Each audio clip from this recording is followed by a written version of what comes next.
और कवि कोकिल चूड़ामणि विद्यापति जी के लिखली सिंगारस में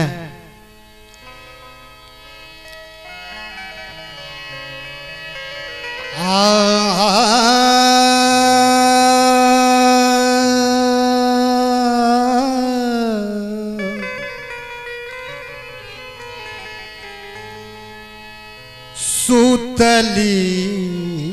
चलूं सूतली चलूं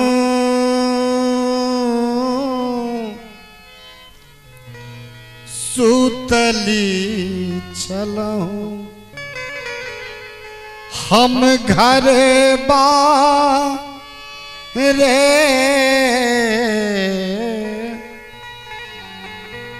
गरबा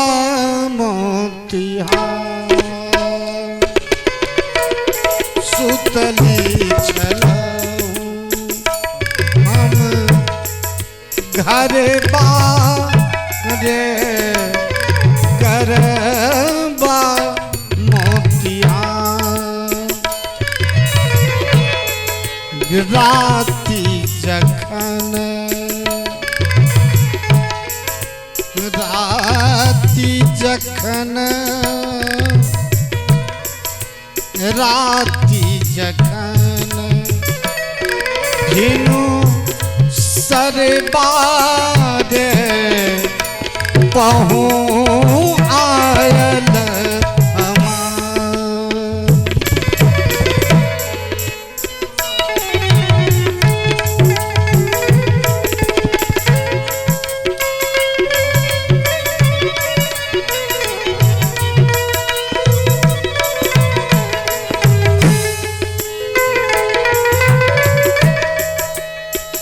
कर कौशल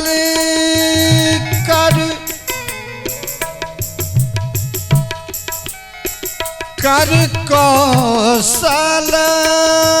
कर कपैत दे हर बा उड़टा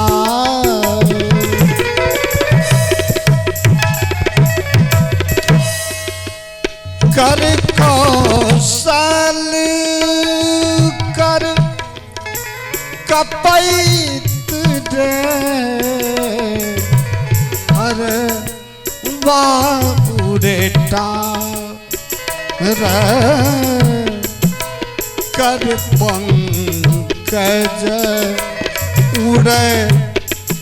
थपैत रे मुख चंदनिया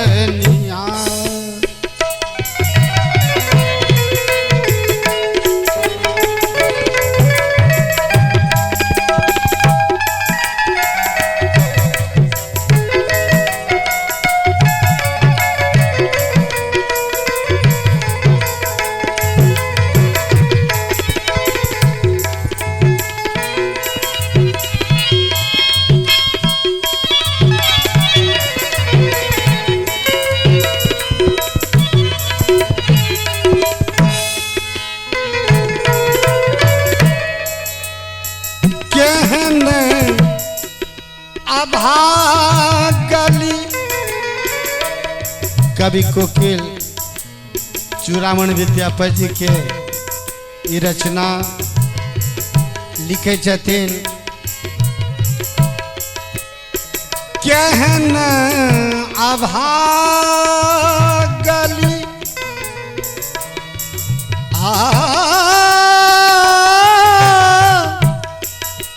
केहन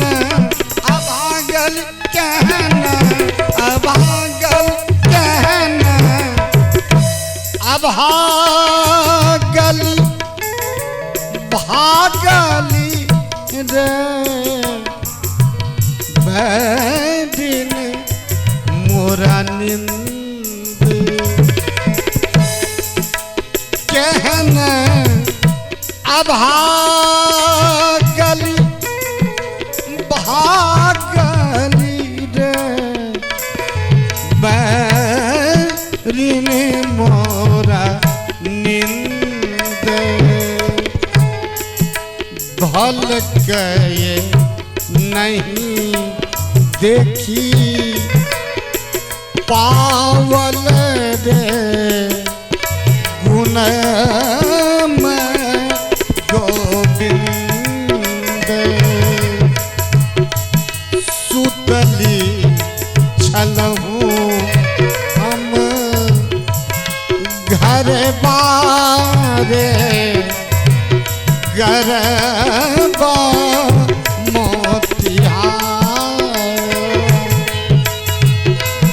राती जखन भिनु सरबा रे पहुँ आयल